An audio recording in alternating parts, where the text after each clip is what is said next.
Suppose you are considering a potential candidate to be your business partner and you've recognized that the person is great at what they do, skill-wise or from a professional standpoint. However, you have observed some interpersonal flaws, maybe too much ego, maybe they're annoying, maybe there is room for improvement in how they treat others, maybe they just party too much. Basically, they have, let's say, some noticeable issues, and while you would very much like to bring on the person as a partner, you are concerned that some of their deficiencies might become a liability down the road. So what should you do? In just a second, I'm going to provide you with 3 ways to approach this scenario. I'm also going to provide you with a valuable strategy to protect both you and your business should you decide to enter into a partnership.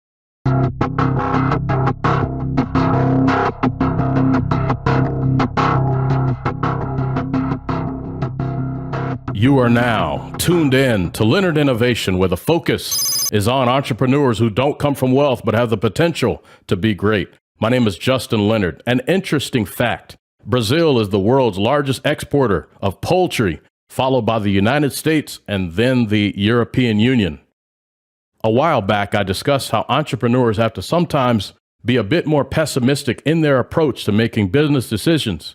Sometimes you have to begin by thinking about the worst possible scenario, because the reality is many business partnerships often fail within the first few years. This is common. This is reality. Another thing, your gut instinct can be tricky because it's not always reliable. Sometimes the people you thought would be ideal business partners end up becoming toxic. In other instances, the partner may not be the perfect fit from a behavioral standpoint, but they are an integral part of business growth and development. So, how do you decide? Particularly if your instinct is sending mixed signals, do you take the risk with an imperfect business partner? Because someone who seems perfect in the beginning can bring your business down if conflict ever arises. Well, here are a few options to consider. Number 1 is to use your best judgment or simply go with your gut instinct. There are always risks when it comes to entrepreneurship in general, but if there are too many red flags up front, consider going in another direction by choosing a different business partner before it's too late. Option 2, you can bring on the partner, but set it up so that each of you are able to work independently most of the time. If you can set it up so that most of the work is performed remotely, the partnership might work because there will be limited interaction. And option 3 is to forego any possibility of a business partnership and instead hire the person as a contractor. However, this might be tough if you are in the seed stage where the company doesn't yet have the budget for independent contractors or employees.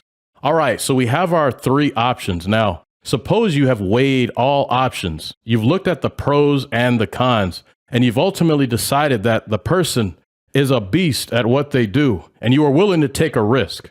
Before bringing on the partner, there is a strategy that can be used to offer some level of protection for both you and your business. And that strategy is to gradually bring on the partner through an incentivized ownership structure. Now, in this scenario, you're going to create a series of milestones that the partner must hit in order to gain ownership into the company over time. So if they hit a milestone at 6 months, then a year, then 3 years, for example, they end up owning between 5 and maybe 15% of the company, or whatever amount you decide. So each milestone will be based on whatever contingency you set. It can be performance-based, certainly, but it can also include things like behavioral contingencies. For example, if a famous person does something questionable, the sponsor always has it in writing that they can disassociate from anything they deem to be toxic. So, once again, when choosing a business partner, unfortunately, you have to first think about everything that can go wrong. And today I've given you 3 considerations that should be made when evaluating a potential business partner, along with a prudent strategy to protect both you and your business from financial ruin. Lastly, for anyone looking to start or grow their online business, I created a free resource called the 90-Day Online Launch Guide, which gets you set up with the important stuff. I also included some ideas on how to make money. If you're wondering what software you need and which other tools can make your business more efficient and easier to manage, and even how to do marketing, my suggestions are included. Once again, The 90-day online launch guide is free. For access, visit leonardinnovation.com/launch. Once again, leonardinnovation.com/launch. The link will be included in the description. Also, the audio version of Leonard Innovation is available through any major podcast service like Pandora, Amazon Music, Audible, Google, Apple, and Spotify. And if you found this information helpful, please share it with a friend. Thanks again for tuning in.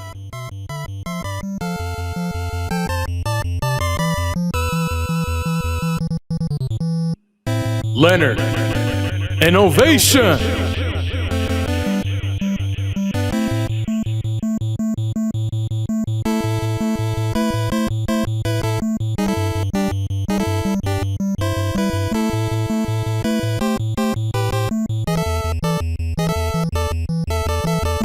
Leonard Innovation.